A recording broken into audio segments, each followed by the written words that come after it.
बेटे के इंतकाल के बाद मौलाना तारिक जमील इंतहाई दुख की कैफियत में हैं। सोशल मीडिया पर मौलाना तारिक जमील की जज्बाती वीडियो वायरल हो रही है, जिसमें उन्हें अपने भाई के साथ गले लगकर रोते हुए देखा जा सकता है। अपने बेटे आसिम जमील के इंतकाल के बाद नामवर आलिम दीन मौलाना तारिक जमील ने आपदीदा होते हुए कहा कि ये दर्द उनकी तकदीर में लिखा था।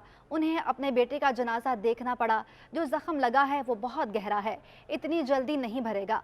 मौलाना तारिक जमील ने कहा कि आसिम जमील उनके तीनों बेटों में सबसे ज़्यादा काबिल और लायक थे। आसिम जमील सबसे ज़्यादा नेक और गरीबों के बहुत करीब था। मौलाना तारिक जमील का कहना है कि उन्होंने हमेशा अल्लाह से दुआ की थी कि उन्हें अपने बच्चों की मौत का दुख ना देना, लेकिन वो अल्लाह की रज़ा में राज़ी हैं। मौलाना तारिक जमील ने कहा कि उनके बेटे आसिम ने उन्हें सिखाया कि गरीबों के साथ कैसा सलूक करना है। मैं बाप होने की वजह से नहीं कह रहा, मैं आपको यकीन से कह रहा हूँ, जैसी तड़प इस बच्चे में अल्लाह की मोहब्बत की थी मैंने कभी नहीं देखी।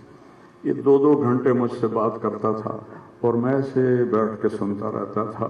बोलने वाला कब सुनता है किसी की बात, लेकिन ये अनपढ़, बिल्कुल डिस्लेक्सिया का मरीज था, हरूफ की पहचान नहीं थी इसे, तो इसलिए न ये पढ़ा, न दीन का कुछ पढ़ा, न दुनिया का कुछ पढ़ा, लेकिन अल्लाह ने इसको अक्ल, फहम और अपनी मोहब्बत ऐसी दी थी कि हमें महसूस होता था कि इसके अंदर उस मोहब्बत की आग है। कहता मियाँ मियाँ मियाँ, ये सिर्फ एक इस आसिम जमील को वो जानता है जो आज हमसे रुखसत हो गया और यहाँ हम बेबस हैं और अल्लाह की तकदीर पर हम सराज़ी हैं।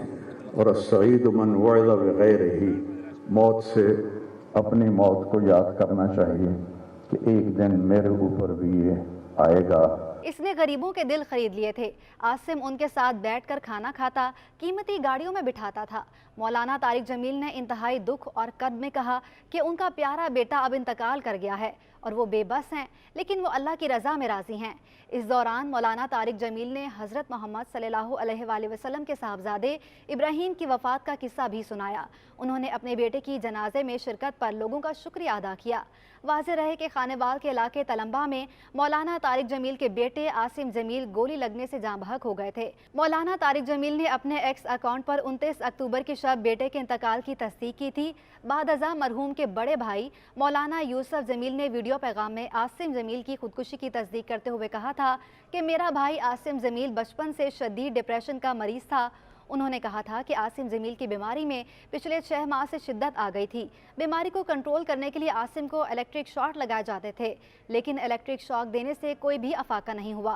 मौलाना यूसुफ जमील ने कहा कि गुज़श्ता रोज़ वो इतफाकन घर में अकेले थे, तकलीफ और अजियत बर्दाश्त नहीं कर सके और आसिम ने गेट पर मौजूद सिक्योरिटी एहलकार से बंदूक लेकर खुद को गोली मार ली।